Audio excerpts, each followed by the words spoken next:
우리 주님의 평안을 빕니다. 감사합니다.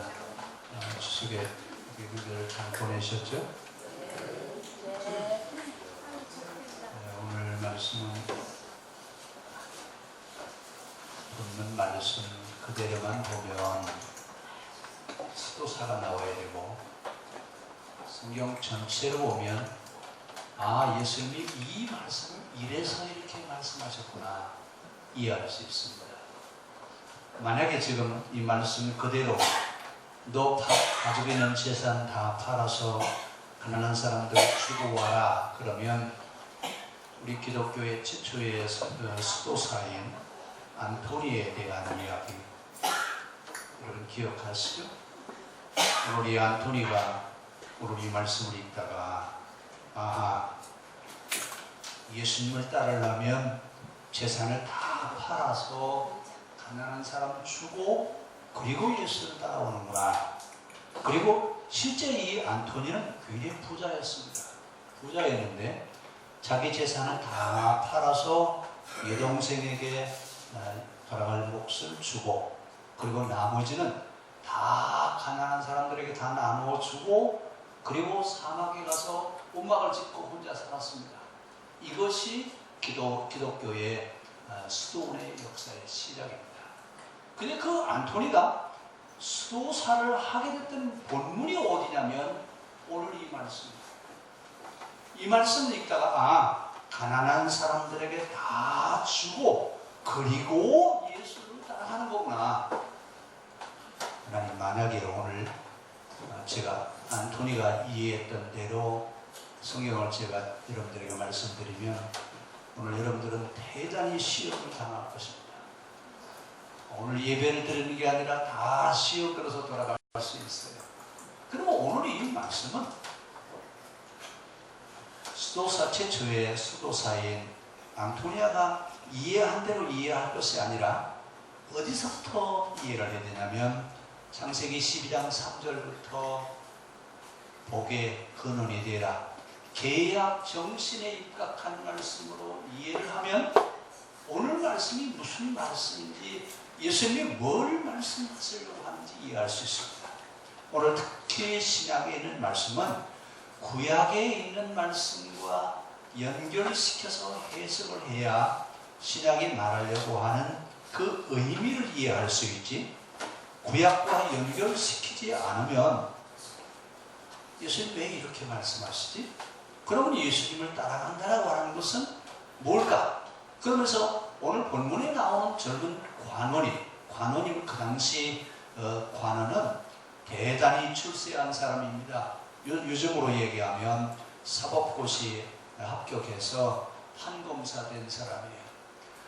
그때 그 유대교에서는 이렇게 판검사 돼서 재산을 많이 모은 사람은 하나님이 축복한 사람, 하나님을 잘 믿었더니 하나님의 사법고시에 합격하게 하고 재산도 많이 모으게 해서 복 있는 사람이에요. 그래서 이런 사람을 유대교에서는 뭐라고 부르냐면 이 사람은 의인이다, 하나님이 특별히 축복해 주신 사람이다 이러면서 선망의 대상자였습니다. 근데 오늘 이 사람이 지금 유대교적으로 볼 때는 흠이 없는 의로운 사람이에요. 그래서 이 사람이 지금 예수님은 뭐라고 말씀하시나 한번 가서 여쭤보자. 자, 그리고 예수님 앞에 와서 이 사람이 올 때는 어떤 의도를 가지고 왔냐면 너는 너같이 신앙생활하는 사람들은 천국에 가고도 남는다. 너는 참 의로운 자다 라고 예수님도 이렇게 말씀해 주실 줄 알았어요.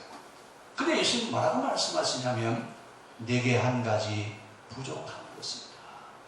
너 재산이 많지 않냐? 그 많은 재산을 다 팔아서 누구에게 주고 오라고 해?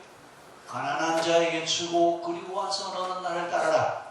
그래서 대개 여러분 기독교의 사상을 청빈 사상이라고 얘기하는데 기독교 청빈이 아니라 기독교는 청부 사상입니다.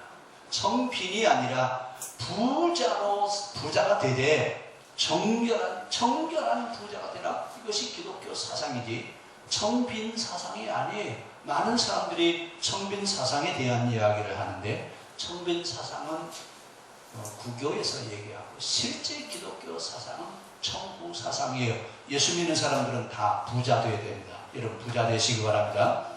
근데 부자가 되는데 이 부자는 축복을 받아서 부자가 아니라 사명으로 하나님이 재산을 그에게 주신 사명자이지 축복의 산물이 아니라고 하는 얘기입니다.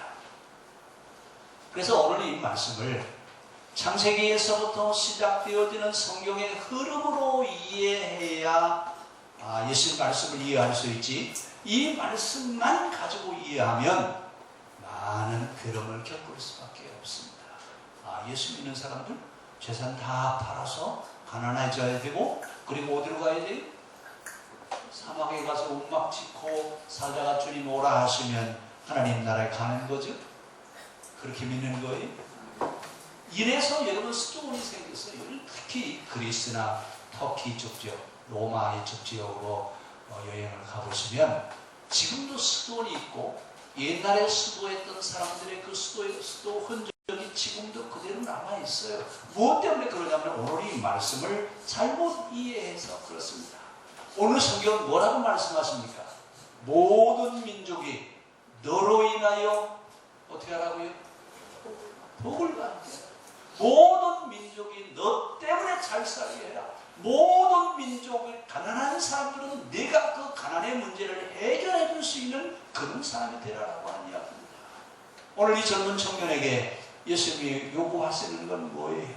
재산을 다 팔아서 가난한 사람들에게 주고 오라고 하는 얘기가 아니라 내 주변에 가난하게 사는 사람들의 그 가난을 해결해 주고 그리고 와서 너는 나를 따르라고 하는 이야기지, 재산을 다 팔으라고 하는 얘기가 아닙니다. 오늘 문자적으로 이 말씀을 이해하게 되면 우리는 시험에 빠질 수 있습니다. 그러면 오늘 이 젊은 관원은 왜 예수님 앞에 찾아왔느냐? 그 당시 자기들이 가지고 있는 유대교 교리로 보면 의인이라고요? 죄인이라고요? 의인이. 이 사람같이 복받은 사람이 없어요. 그러니까 신앙생활은 누구처럼 해야 돼요? 이 관원처럼. 이 관원처럼 신앙생활을 해야 돼요. 그런데 오늘 예수님 말씀하시는 이야기는 이런 사람이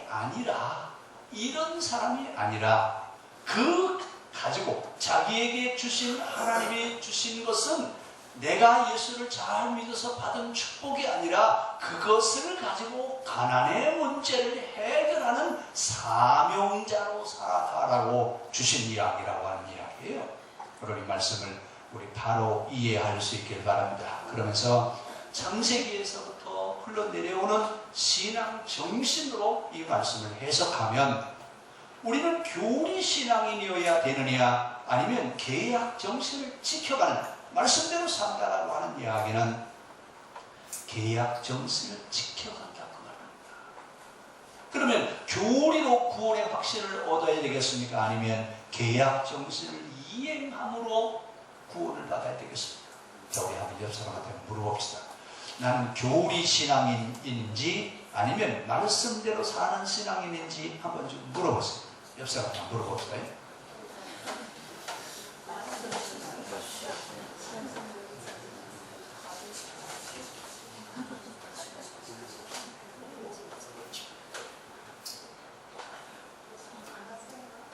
교리 신앙이시요? 아니면 말씀 신자이시요? 예? 우리 한참 구원의 확신에 대한 얘기 참 많이 얘기했어요. 그렇죠? 누구든지 예수를 믿으면 다 구원을 받는다 그러는데, 그 교리 앞에 서면 나는 구원받은 사람이지만 예수님 앞에 서면 교리 신자예요? 말씀 신자예요? 오늘 이 사람은 교리로 보면 의인이에요. 근데 예수님 앞에 서보니까 누구예요? 교리 신자예요. 이렇게 교리로 되어 있는 신앙을 우리는 도구마화 되어 있는 신앙이다라고 그렇게 얘기해요. 근데 문제는 우리 모두가 지금 다 교리화 되어 있어요. 교리화되어 있는 신앙을 가지고 있으면서도 교리화되어 있는 신앙이라고 생각하지 않고 있다라고 하는 얘기예요. 뭐가 문제예요? 교리화된 것을 모르고 있다는 얘기예요. 이것이 더 안타까운 거예요. 자, 오늘 본문에 젊은 관원이 지금 예수님을 찾아왔어요. 그 관원은 그 당시 유대 사회에서는 대단히 출세한 사람입니다. 우리로 이야기하면 사법고시 통과한 판검사 정도 되는 사람이에요. 그 당시 유대인들의 관원은 71명의 관원밖에 없어요. 그러니까 이 나이가 젊은데 71명의 사내들은 회원에 들어갔다는 얘기예요. 바울은 몇 살 때 사내들은 회원에 들어갔냐면 26살 때 사내들은 회원에 들어갔어요. 이 바울은 여러분 천재예요. 자, 그런데 이 사람도 젊어서 지금 관원에 들어가 있어요. 자, 그러면서 많은 부를 축적을 했죠. 그런데 지금 그 재산을 많이 모으면서 부모에게 효도했을까요? 안 했을까요? 자, 여러분 생각대로 한번 얘기해 보세요. 자, 이 젊은 관원이 부모에게 효도했을까요? 안 했을까요? 예? 했겠죠? 안 했겠죠? 했겠죠? 효도했을 거예요. 그렇죠? 그러면 예수님이 말씀하신 이야기 19절 한번 잘 보세요. 계명 순서를 잘 기억하셔야 돼요. 내가 계명을 나누니 살인하지 말라, 간음하지 말라, 도둑질하지 말라. 그리고 맨 마지막에 뭐가 있어요? 근데 순서대로 하면 뭐예요? 순서대로 하면요, 내 부모를 공경하라가 먼저예요. 근데 지금 부모를 공경하라 맨 마지막. 예수님은 십계명 순서도 모르시나 봐요. 그렇죠? 모르시니까 내 부모를 공경하라고 그랬죠. 자, 분명히 이 사람은 자수성가를 했고 재산을 많이 모아놓은 사람이기 때문에 부모에게 효도했을 거라고 여러분 생각하실 겁니다. 근데 유대교는 어떻게 가르치냐면, 제가 11조를 하는데 이 11조에다가 부모에게도 드릴 용돈을 넣습니다. 고르반. 그러면 부모에게 용돈을 안 드려도 돼요. 왜요? 예? 고르반에서, 고르반이라는 말은 드려졌다 그런 뜻이에요. 그리고 헌금을 하면서 교회 와서 11조를 하면서 부모에게 드릴 용돈도 여기에 들어있습니다. 고르반. 그러면 부모에게 용돈 드리는 거예요. 부모 잘 섬겼죠? 왜 예수님이 맨 마지막에다가 내 부모를 공경하라고 했느냐면, 부모 공경을 뭘로만 했어요? 말로만 부모 공경을 했지 실제 부모 공경을 하지 않았어요. 근데 이 젊은 사람은 부모 공경을 했어요, 안 했어요? 했어요? 교리를 했어요. 왜요? 11조 할 때마다 뭐 했어요? 고르반 했으니까 자기 부모에게 용돈을 드린 거나 마찬가지라고 얘기해요. 근데 실제는 드렸다고요? 안 드렸다고요? 안 드렸어요. 이렇게 신앙생활을 하고 있었다고 말입니다. 그러니까 지금 이 젊은 관원이 가지고 있는 신앙의 현실을 예수님은 지금 말씀하시는 거예요. 자, 그러면서 이제 그 당시 이 사람은 모든 사람이 다 부러워하는 선량한 대상자입니다. 근데 이 사람은 지금 예수님 앞에 와서 찾아와서 묻는 것이 뭘 묻느냐면, 선생님, 내가 무엇을 하면, 무엇을 하여야 영생을 얻으리까? 지금 이 사람이 이야기하는 이야기는 자기가 지금 결함이 있다는 얘기예요, 없다는 얘기예요? 다 했어요. 다 했기 때문에 유대교적으로는 의인인데 예수님도 인정해 주실 줄 믿고 와서 묻는 거예요.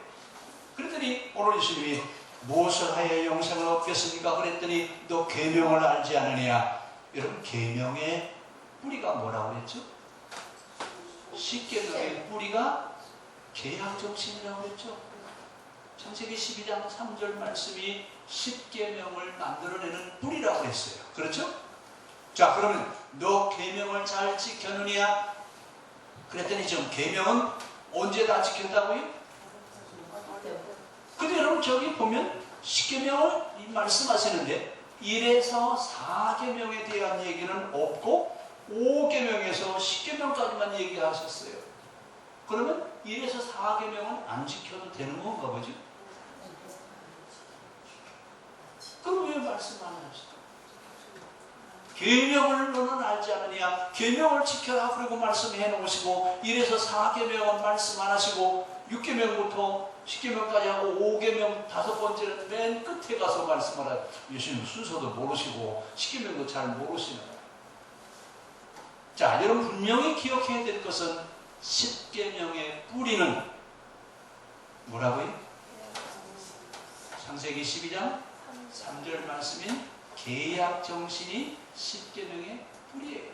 그러면 10계명을 다 지키기 위해서는 10계명을 다 지켰다라고 하는 이야기는 창세기 12장 3절 말씀을 다 지켰다 그 말이에요.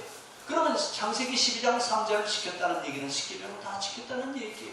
그럼 그 이야기를 뭘 말씀하시느냐라고 하는 이야기예요. 자, 이 젊은 청년이 지금 와서 묻습니다. 선생님, 어떻게 하면 영생을 얻을 수 있습니까? 자, 그런데 그 당시 유대교는 지금 이 사람이 의인이라고요? 죄인이라고요? 유대교는 의인이라고 다 인정을 했습니다. 이런 사람이어야 구원받을 수 있다. 이런 사람이 하나님으로부터 복을 받은 사람이다. 자, 이렇게 사람들이 이야기하고 있을 때 예수님이 하시는 말씀은 내가 생명에 들어가려면 계명을 지켜라. 계명을 지키라고 하는 말은 계약 정신을 지키라는 얘기예요. 그러면 영생을 얻으려면 계명을 지키라 그러시면서 6계명, 7계명, 8계명, 9계명 맨 마지막에 5번째에 대한 얘기를 하셨어요. 왜 그러면 예수님은 순서를 거꾸로 얘기하느냐? 아까 말씀드렸죠?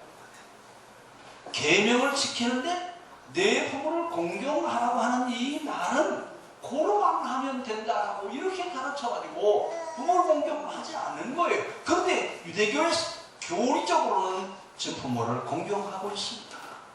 근데 그러면 왜 예수님 1에서 4계명에 대한 얘기는 말씀 안 하셨을까요? 5에서 10계명까지는 말씀을 하시는데 1에서 4계명은 있어요, 없어요? 없어요. 그럼 왜 지금 예수님은 1에서 4계명에 대한 얘기는 안 하셨을까요? 우리 한번 따라합시다. 사람과의 관계를 지키면 하나님과의 관계도 지켜지는 것이다. 따로따로라고요? 우린 되게 뭐라고 해요? 하나님 사랑하면 돼. 그리고 사람과 사람과의 관계는 오늘 여기서 예수님 뭐라고 말씀하시냐면 사람과 사람과의 관계를 지키는 것은 1에서 4계명까지 하나님과의 관계도 지키는 것이다. 그 얘기예요. 그러면 나와 너와 나 수평적인 이 관계를 지킬 줄 아는 사람이 하나님을 사랑한다는 말이에요. 우리는 뭐라고 해요? 하나님만 열심히 사랑하면 돼. 하나님 열심히 사랑하고 하나님만 사랑하면 돼. 마음을 다하고 뜻을 다하고 성품을 다해 하나님을 사랑하면 된다고 그러는데 예수님 뭐라고 말씀하시냐면 마음을 다하고 뜻을 다해 성품을 다해서 하나님 사랑하기 전에 너와 나와 너 이웃에 대한 관계를 바로 지키고 그리고 하나님과의 관계를 얘기하는 말입니다. 그리고 오늘 이 관원은 잘 지켰다고 생각했습니다. 구원받을 수 있다고 생각했습니다. 그러면 너 구원받을 수 있다고 생각하느냐? 내가 구원을 얻으려면 먼저 사람들을 섬길 수 있어야 된다. 그게 여러분 지금 사람을 섬긴다라고 하는 이 이야기는요, 계층으로 되어 있는 사회 속에는 사람을 섬길 수 있어요. 무슨 얘기냐면 이 초대교회 시작할 때 그때는 계층별로 되어 있어요. 주인과 종, 노예 분명하게 사회가 계층으로 되어 있어요. 그러면 노예가 주인이 노예를 자기 형제처럼 사랑할 수 있어요, 없어요? 있어요? 이 유대교 사회는 이런 계층 사회예요. 의인과 죄인, 가난한 사람과 부자, 잘난 사람과 못난 사람, 이렇게 계층으로 나눠져 있어요. 근데 예수님 하시는 말씀 무슨 얘기냐면, 너희가 사는 사회가 계층으로 나눠져 있는데 모든 사람이 동일하게 너는 그 사람들을 사랑하라 그 말입니다. 그래야 내가 구원받을 수 있다 그 얘기예요. 그러면 지금 이 사람은 지금 계층에 의인과 죄인으로 나눠져 있는데, 의인된 사람이 죄인을 사랑할 수 있어요? 초대교회가 놀라운 변화를 가져왔던 것이 뭐냐면, 노예와 주인이 같이 한 예배당에서 예배를 드리고, 주인이 도시락을 싸우면 노예와 같이 점심을 나눠 먹었어요. 이렇게 한 것이 로마 제국을 무너지게 하는 놀라운 변화를 가져왔습니다. 계층의 차이를 없애버린 거예요. 이것이 초대교회가 한 일 가운데 가장 큰 일입니다. 근데 지금 유대교 사회는 의인과 죄인으로 나눠져 있는데, 이렇게 나눠져 있는 그 사회에서 너는 나누지 말고 동일하게 내 몸처럼 그들을 사랑하고 말씀대로 살아라 그 말입니다. 그런데 지금 이 사람은 신분 계층이 나눠져 있는 사회 체제 속에 살면서 계층을 상관없이 내 몸처럼 그들을 사랑할 수 있을까요? 이것처럼 어려운 일이 없어요. 여러분, 다른 것도 어렵지만 이렇게 계층이 나눠져 있는 사회 체제에서 너와 나를 내 몸처럼 사랑하면서 섬긴다? 이건 정말 어렵습니다. 지금 예수님이 그것을 그에게 지적하는 겁니다. 너는 지금 사회 계층이 나눠져 있지 않느냐? 너는 의인이고 다른 사람은 죄인이라고 하면서 두 계층으로 나눠놨는데, 너는 그 계층으로 나눠져 있는 그 죄인이라고 하는 사람들을 너는 내 몸처럼 사랑할 수 있느냐라고 하는 얘기입니다. 할 수 있어요? 우리나라도 여러분 양반과 쌍놈으로 나눠져 있었죠. 지금도 그런 얘기들 가끔들 하잖아요. 옛날에 양반하고 쌍놈하고 같이 앉아서 밥 먹습니까? 밥 먹는 게 뭐예요? 말도 같이 하지 않는데. 그런 사회에서 여러분 너와 나 관계없이 서로 사랑하면서 살 수 있어요? 이것처럼 어려운 일이 없어요. 근데 지금 젊은 관원에게 예수님이 그것을 묻는 거예요. 너 계명을 다 지켰느냐? 그랬더니 뭐라고 말씀이? 계명은요, 내가 어려서부터 20절에 보니까 뭐라고 했어요? 그가 여짜오되 선생님이요, 이것은 내가 어려서부터 나는 가장 기본적인 것으로 여기고 가장 기초적인 것으로 알고 지금까지 지켰습니다. 지켰어요? 안 지켰어요?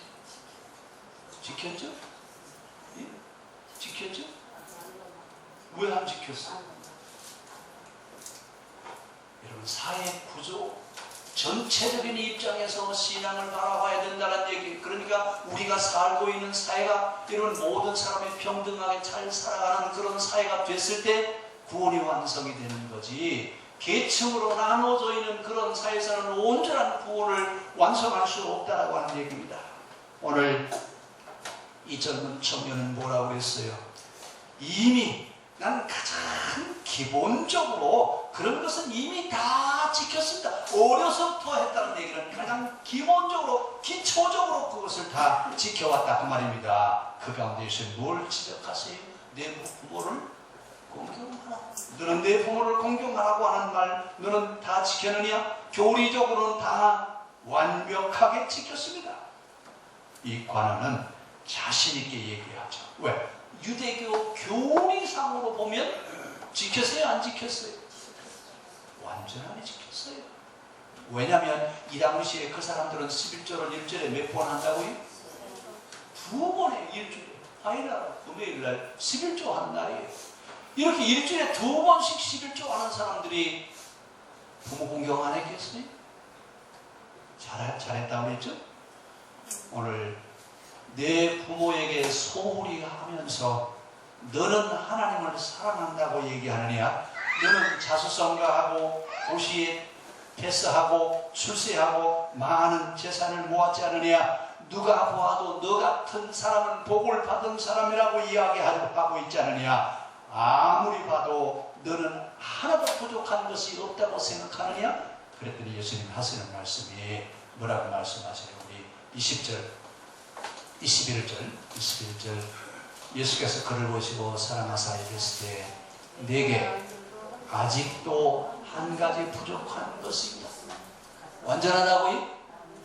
아직도 내가 해야 될 일 가운데 하나가 남아있다. 뭐가 남아있어요? 계명을 다 지켰는데 그러면 지켰어요? 안 지켰어요? 다 지켰다고 본인은 생각을 했는데 오늘 예수님 뭐라고 말씀하시냐면 내가 계명을 다 지켰다고 얘기하는데 내가 볼 때 아직 한 가지가 남아있다. 그 한 가지는 뭐예요? 모든 민족이 너를 인하여 복을 받게 하라고 하는 계명 정신의 핵심을 지켰어야 안 지켰어요? 계명의 조항들은 지켰을지 모르지만 계명의 정신은 지키지 않았습니다. 내가 그러면 계명을 지켰다고 하는 증거가 뭐냐? 그 증거를 예수님 물으셨습니다. 그러면서 내가 그러면 계명을 다 지켰는지 안 지켰는지 내가 너를 한번 시험해 봐야 되겠다. 뭐라고 시험하셨어요? 내가 가지고 있는 것을 다 팔아서 가난한 사람들에게 주고 그리고 너는 나를 따라 그랬더니 이 젊은 청년이 어떻게 했다고 그래요? 다 팔아 가난한 자에게 주라 그리하면 하늘에서 내게 보화가 있으리라 그랬더니 22절 우리 한번 같이 읽읍시다. 시작.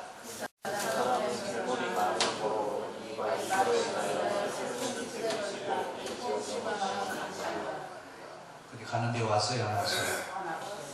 아직도 안 왔어요. 이 사람 구원 받았어요? 못 받았어요? 못 받았어요? 깊이 생각해야 됩니다. 신앙은 교리로 만족하면 교리화되어 있는 신앙인은 될 수 있지만 말씀으로 자기 자신을 되돌아볼 수 있어야 됩니다. 오늘 현대어 성경에는 뭐라고 얘기하냐면 재물을 현대어 성경 누가 좀 읽어봐 주시죠. 거기 21절 예수께서 그를 사랑스럽게 바라보시며 말씀하셨다. 내가 오히려 한 가지 부족한 것이 있다. 가서 내가 가진 것을 다 팔아 가난한 사람들에게 나누어 주라. 그러면 하늘에서 보화를 얻게 될 것이다. 그런 뒤에 와서 나를 따르라. 예, 22절이요. 그 다음에 그 사람은 큰 부자였기 때문에 침울한 표정으로 근심하며 떠나갔다. 자, 그 사람은 재산이 많기 때문에 침울한 심정으로 돌아갔다고 그러는데 왜 돌아가느냐? 그는 재산을 누구 삼아 사는 거예요? 하나님 삼아 사는 거예요. 너 그것을 포기해라 그 말입니다. 너 재산을 하나님 삼아 살고 있지 않느냐? 너 그것을 포기하고 그리고 돌아오라고 그랬습니다. 자, 이 재물을 포기하라고 하는 이야기는 굶주림의 문제를 해결하고 모든 사람들이 똑같이 잘 살게 해주는 그런 기반을 내가 좀 만들고 와라. 바른 정신, 가난한 자의 심정, 계약 정신을 내가 지킬 수 있느냐라고 하는 이야기입니다. 이 말씀을 듣고 젊은 관원은 어떻게 하고 갔어요? 그는 재산을 하나님 삼아 사는 거로 근심하며 돌아가. 또 여러분 현대 성경이 있으면 집에 가셔서 오늘 이 본문을 좀 잘 읽어보시길 바랍니다. 그러면 이 젊은 관원의 가장 약한 핵심이 뭐예요? 아직도 해결해야 되는 문제가 하나 뭐냐면 재물을 누구 삼았어요? 하나님 삼아 사는 거예요. 하나님을 믿고 살아가는 게 아니라 재산을 누구처럼 믿었어요? 하나님처럼 믿고 살아갔다 그 얘기예요. 이렇게 사는 그 문제를 나는 해결하지 않고서는 하나님 나라에 들어갈 수 없다 그 말입니다. 오늘 이 젊은 관원은 유대교 율법으로 보면 유대교 교리로 보면 흠없는 신자였는데 예수님 앞에 서 보니 하나님을 사랑하는 사람이 아니라 뭘 사랑하는 사람이고요? 돈을 의지하는 사람이고 말씀대로 사는 줄 알았더니 말씀대로 살지 못했던 것을 그때서 발견하게 되는 겁니다. 여러분, 그러니까 신앙은 교리로 여러분을 만족시키려고 하지 말고 여러분 자신이 예수님 앞에, 하나님 앞에, 말씀 앞에 서서 여러분 자신을 한번 되돌아볼 수 있기를 바랍니다. 나는 말씀대로 신앙생활을 하고 있는지 아니면 나는 교리로 만족하면서 신앙생활을 하고 있는지. 오늘 이 젊은 관원은 바로 어떤 사람이었어요? 하나님을 온전히 믿는 사람이었죠. 교리상으로는 하나님을 온전히 믿는 사람이었습니다. 그런데 예수님 앞에 와보니까 그의 신앙의 실체가 드러나는데, 그 신앙의 실체는 돈을 하나님처럼 섬기며 교리적인 신앙으로 살아왔던 것이 있는 그대로 드러났던 것을 볼 수 있습니다. 오늘 예수님 앞에 이 사람이 무엇을 잃어버리느냐? 자기 자신을 잃어버렸고, 또 하나는 하나님이 그에게 재산을 그렇게 많이 맡겨주신 이유는 복받게 하게 하기 위해서, 이 사람을 통해서 많은 사람들이 복받게 하시려고 하나님이 그에게 재산을 많이 맡겨주었더니 그는 복이라고 생각하면서 자기만을 위해서 사는 사람이 되어버리고 말았습니다. 오늘 자신이 무엇을 해야 되는지 사명 그 자체를 잃어버리고 살았다고 말입니다. 그럼 이 사람은 지금 이 사람의 실체가 드러났어요. 주님 앞에 서보니까 신앙이 있어요, 없어요? 신앙이 있어요? 구원받을 수 있어요? 여러분, 우리 뭐라고 해요? 교리적으로 바라보면요, 빈틈없어요. 틀림없이 구원받을 수 있어요. 그런데 말씀 앞에, 주님 앞에 서보니까 이 사람은 구원받을 수 있다고요? 오늘 우리가 해결해야 될 문제가 하나 있어요. 특히 우리는 자본주의의 체제에서 살고 있기 때문에 돈 없이는 못 삽니다. 근데 문제는 돈이 하나님 돼서는 안 된다 그 말입니다. 오늘 우리는 돈은 내가 살기 위해서 필요한 것이지 돈이 하나님이 아니라고 하는 사실입니다. 근데 오늘 이 젊은 청구의 관원은 돈을 하나님처럼 섬기면서 살았습니다. 결국은 이 사람에게 주님 뭐라고 말씀하시냐면, 돈을 너는 하나님처럼 섬기며 살지 말고, 너만 쓰려고 하지 말고 내 주변에 가난하게 살아가는 사람들의 그 가난을 해결하는 일을 하고 와서 너는 나를 따르라. 이렇게 주님이 말씀하셨더니 이 사람은 어떻게 했다고요? 네, 그렇게 하겠습니다 하고 갔죠? 어떻게 하고 갔다고요? 그 사람은 재물이 많은 거로 이 말씀으로 인하여 슬픈 기색을 띠고 근심하며 돌아가는데 아직도 안 왔어요? 못 왔어요? 그럼 여러분은요? 오늘 이 말씀 듣고 돌아가시고 나서 어떻게 하실래요? 슬픈 기색을 띠고 돌아가실 거예요? 다시 나를 볼 수 있어요. 나를 다시 한번 보면서 나는 교리신앙인인가? 돈을 하나님보다 더 귀하게 여기는 자인가? 내게 주어진 사명이 무엇인지 그 사명을 알고 사명대로 살아가려고 하는 자인가? 확인할 수 있기를 바랍니다. 오늘 신앙인들은요, 계층대로 사는 것이 아니라 계약 정신으로 삽니다. 유대교는 의인과 죄인으로 나눠놓고 살았어요. 근데 성경은 의인과 죄인을 나눴습니까? 아니요. 온 세상 모든 사람들이 구원받기를 원하지 의인만 구원받기를 원하시는 것이 아닙니다. 오늘 이 세상에 신앙 공동체가 만들어져서 모든 사람들이 구원받기를 원하시는 것이 하나님의 뜻입니다. 오늘 젊은 관은 계층사회에서 살고 있었습니다. 그래서 그는 그것을 축복이라고 생각을 했습니다. 이건 유대교가 만들어 놓은 체제예요. 의인과 죄인, 부자와 가난한 사람, 지주와 소작인, 이런 식으로 둘로 나눠되어 있는 이런 수직적인 체제를 만들어 놓고 상류층에 있는 사람들은 복받은 사람들이고 하류층에 있는 사람들은 하나님이 저주하신 죄인이라고 하면서 살아왔는데, 그 얘기가 아닙니다. 오늘 기독교는 우리에게 뭐라고 말씀하십니까? 이 세상의 모든 사람들이 다 구원받아야 된다. 이 세상의 모든 사람들이 구원받게 하기 위해서 하나님이 나에게 사명을 주셨다라고 하는 사실을 우리는 기억해야 될 줄로 믿습니다. 오늘 예수님은 이 찾아온 젊은 관원의 생각을 바꿔놓기를 원하셨습니다. 그 사람이 가지고 있는 생각을 바로 잡아주기를 원했습니다. 근데 그의 정신이 괴약 정신에 입각한 다른 정신으로 정립된 것이 아니라 오히려 그 사고를 지켜가려고 하면서 되돌아갔다고 그랬습니다. 결국 말씀드려서 한다는 게 뭐냐? 신앙생활 한다고 하는 것이 뭐냐라고 하는 얘기입니다. 신앙생활은 문자 그대로 지켜가라는 얘기죠. 그렇게 이해하면 우리는 사막으로 가야죠. 제2의 안토니가 되는 겁니다. 오늘 성경이 말하는 것은 성경의 정신을 지켜가라고 하는 이야기지 문자를 지켜가라고 하는 이야기입니다. 오늘 젊은 관원은 근심하며 돌아갔다고 그랬습니다. 오늘 성경을 보면서 우리는 문자와 조항과 규칙이 아니라 성경의 정신을 지켜가야 됩니다.